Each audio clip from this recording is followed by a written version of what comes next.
በዓለም ላይ በኢኮኖሚክስ ዘርፍ የኖቤል ሽልማት በጣም የተከበረ ነው። ጥቂት የሆኑ ኢኮኖሚስቶች ናቸው በየዓመቱ የሚወስዱት።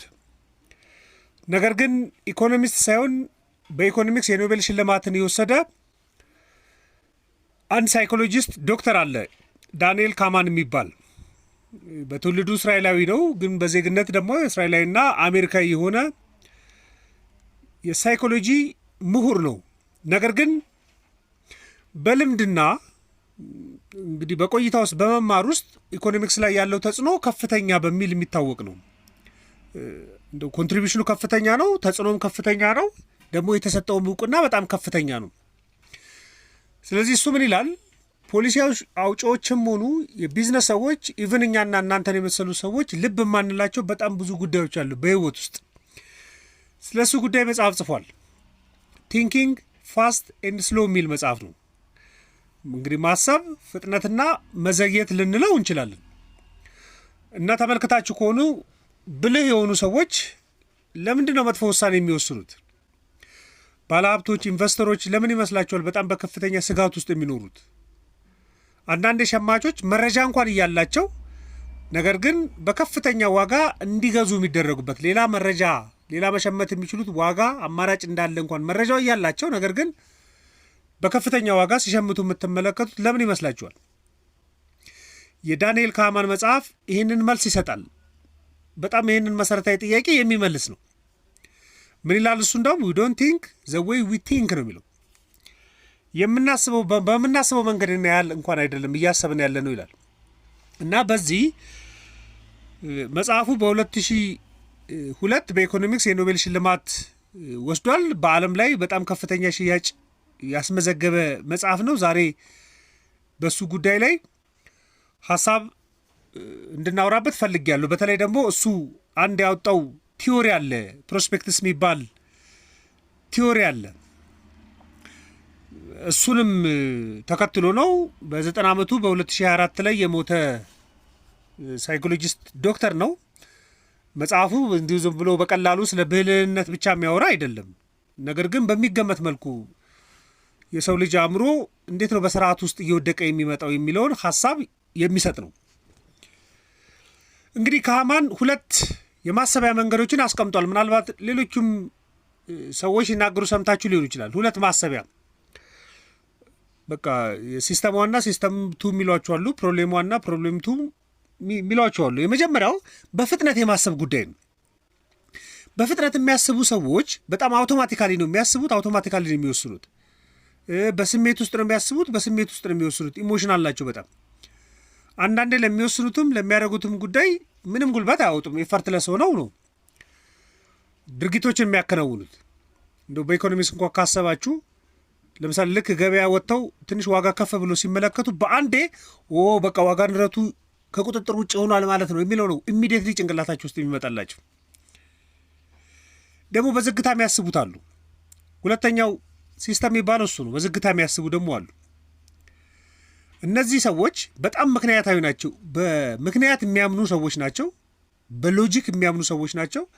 ደግሞ በመተንተንም የሚያምኑ ናቸው። በቃ የሆነ ጉዳይ ለመወሰን ሲፈልጉ አናሊቲክስ ለራሳቸው ይሰራሉ። እና የሚያደርጉትን ነገር በሙሉ ሆን ብለው ነው እንጂ በድንገት አያደርጉም። ዴሊብሬትሊ ነው የሚያደርጉት። እና ለማንኛውም ጉዳይ ጊዜ ሰጥተው ኢነርጂያቸውን አውጥተው ለመወሰንም ለማድረግም የሚፈልጉ ሰዎች ናቸው። ለምሳሌ በቀደሙ መረጃ እንኳን የምናየው ልክ ዋጋ መጨመር ሲመለከቱ ኢሚዲየትሊ በቃ ዋጋ ንረት ከቁጥጥር ውጭ ሆኗል ሳይሆን የሚሉት በመረጃ ከመነሻው ስለ አቅርቦት፣ ስለ ሁኔታዎች ምናምን ለመመዘን የሚሞክሩ ናቸው። ግን በጣም የሚያሳዝነው ዓለምን የተቆጣጠሯት ውሳኔዎች በሙሉ በመጀመሪያው አይነት ውሳኔ ያለ ነው። በፍጥነት ማለት ነው። በፍጥነት ኢሞሽናል የሚወሰኑ ውሳኔዎች በግል ህይወታችሁም ተመልከቱ፣ በቢዝነስም ተመልከቱ፣ ኢቭን በኢኮኖሚክስም በፖሊሲም ነው። መንግስትም ኢሞሽናል የሚሆኑባቸው ብዙ ጉዳዮች አሉ። ተቋማቶቹም ኢሞሽናል የሚሆኑባቸው፣ በኢኮኖሚክስ ውስጥም ኢሞሽናል የሚሆኑባቸው በጣም ብዙ ጉዳዮች አሉ። በግል ህይወታችንም በስሜት የምንወስናቸው በጣም ብዙ ጉዳዮች አሉ። ካማን ይህንን ነው በደንብ ቲዮሪ ያበጀለት።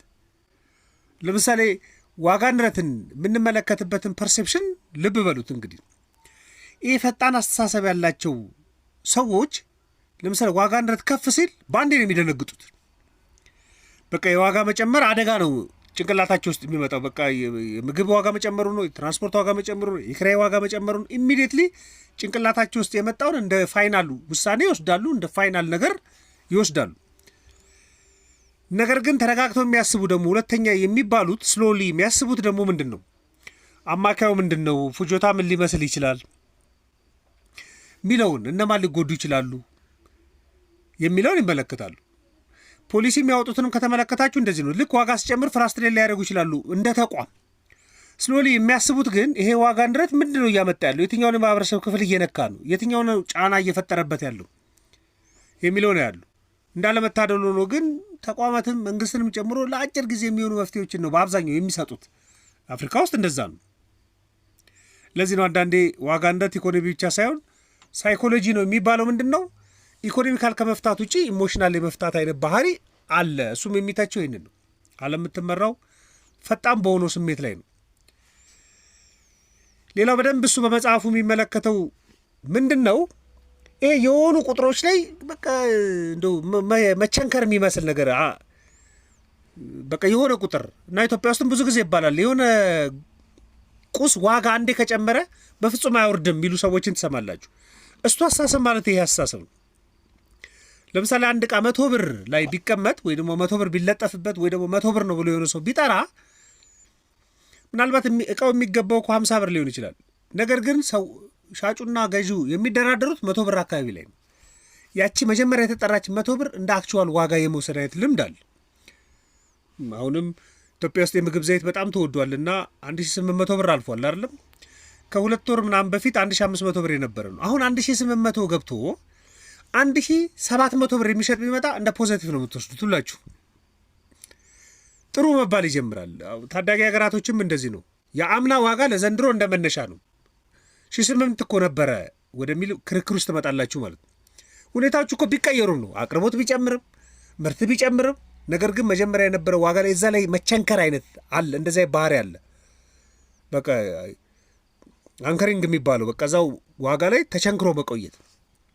ይሄ ብዙ በዓለም ላይ ኢኮኖሚውን ዋጋ እያስከፈለ እንዳለ እሱ በደንብ ያቀርባል። ደግሞ ዋና ደግሞ ኖቤልም እንዲወስድ ካደረጉት ፕሮስፔክት ቲዮሪ ላይ ካሉት ሀሳቦች መካከል የትኛው ነው? ኪሳራና ማጣትን የመፍራት ጉዳይ። አሁን ሰዎች ማጣት መክሰር ማንም ሰው አይፈልግም። ኦፍኮርስ ግን ሰዎች ማጣትና ኪሳራን የሚፈሩት ኢቭን ከማግኘት ከማትረፍ እጥፍ በላይ ነው የሚፈሩት። በተመሳሳይ ቁጥር ቢታይ ለምሳሌ አንድ ሰው 100 ብር ከማጣትና 100 ብር ከማግኘት ጋር ሲያወዳደር የተለያየ ነው። 100 ብር ማጣት የሚያበሳጨውን ያህል 100 ብር ሲያገኝ ላይደሰት ይችላል። ያው ተመሳሳይ መጠን ማለት ነው። ስለዚህ ለማጣት የሚሰጥ ትርጉም በጣም ከፍተኛ ነው። ለኪሳራ የሚሰጥ ትርጉም በጣም ከፍተኛ ነው። ለዛ ነው ባለሀብቶችም ኢንቨስተሮችም አንዳንዴ ቢዝነሳቸው እየከሰረ ቢሆንም በቃ በዛ እሉ ውስጥ ከዛ ቢዝነስ በቃ የተሻለ ነገር ለማግኘት በቃ በረጅም ጊዜ ሲወስዱ ትመለከታላችሁ። መንግስትም እንደዛ ነው። የሚሄድበት ስትራቴጂ እንዳላዋጣ እንኳን እያወቀ በቃ ለሪፎርም በጣም ሲዘገይ ትመለከታላችሁ። ለለውጦች በጣም መዘግየት ትመለከታላችሁ። ይሄ እዛ ኪሳራን ከመፍራትና እዛው እሱን ለማስተካከል የሚደረግ የጥረት ምልክት ነው። እንደዚያ ቢዝነሶች እንደው ፈጠራ ራሱ እንዳይደፈር ነው የሚያደርጉት። ምክንያቱም ኪሳራ ያመጣብኛል የሚለው አስተሳሰብ በጣም ከፍተኛ ስለሆነ እንደዚህ አይነቱ ሁኔታ የፖሊሲ መሽመድመድን ነው የሚያመጣው ብሎ ያምናል እሱ። ኦፍኮርስ በትክክልም ነው። ዳንኤል ካማን ስላለ ብቻም ሳይሆን እንደዚህ አይነት ልምምዶች አሉ። የገበያ ውጤታማነትም እንዳይኖር ነው የሚያደርገው። ኪሳራን ብቻ በመፍራት የሚደረጉ ነገሮች በሙሉ ግን ኪሳራ ፔንፉል ነው የሚሆነው በብዛት። እንደው በሌሎችም እሎች ላይ ትመለከታላችሁ። ለምሳሌ ሰዎች አሳልፈው የተሻለ ህይወት መምራት እየቻሉ ነገር ግን እልሁ ስላለብኝ ነው ይሄ ስለሆነ ነው ምናምን ብለው የሆነ መደፈር ምናምን እሱን ለመወጣት በሚያደርጉት ጥረት ብዙ ሜሶች ሲፈጠሩባቸው ተመልክታችሁ ሊሆን ይችላል። ይሄ ከዛ ጋር የሚገናኝ ነው። ምክንያቱም እሱ ቢሄቪራል ኢኮኖሚክስና ሳይኮሎጂን ደምሮ ስለሆነ የዳንኤል ካማን ሀሳብ የሚመነጨው ማለት ነው። ሌላው የምንድን ነው የሚያስበው እሱ አቅርቦትን የምናይበትን መንገድ ደግሞ በጣም ለየት ያለ ነው። ለምሳሌ በፍጥነት አንድ ጉዳይ ለምሳሌ ሸመታ ልትወጡ ትችላላችሁ፣ ለዋጋ ሊሆኑ ይችላል። ማንኛውም ጉዳይ ላይ ስትወጡ በፍጥነት ጭንቅላታችሁ ውስጥ የሚመጣው ጉዳይ እሱ ትክክለኛ ነው ብሎ የማመን እውነታው በቃ እሱ ነው ብሎ የማመን ነገር በቀላሉ ወደ አይምሯቸው የመጣላችሁን ነገሮች ማለት ነው። ለዚህ ነው አንዳንዴ ከሳሽን ብቻ አትስሙ፣ መጀመሪያ ከሰሰውን ሰው ብቻ ልክ ነው አትበሉ ይባላል።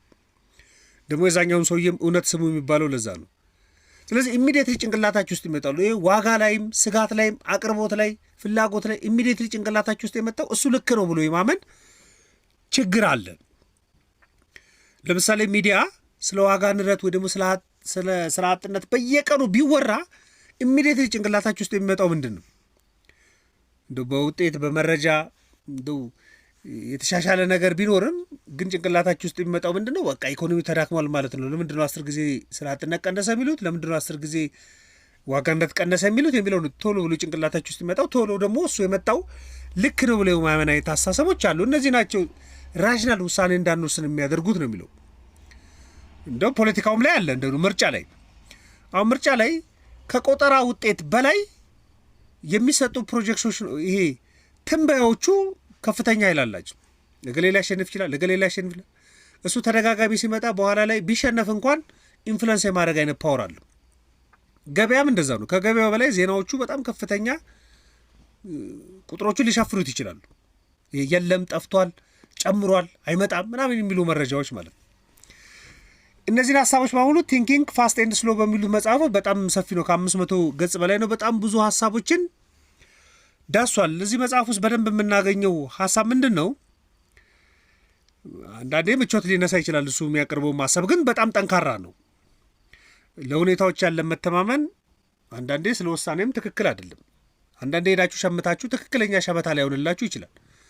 ስለዚህ ይሄ እቃ ጥራት አለው ብላችሁ ስለወሰናችሁ ትክክለኛ ጥራት ያለው ላይሆን ይችላል። ያዋጣዋል ብላችሁ የገዛችሁት ነገር የማያዋጣው ሊሆን ይችላል።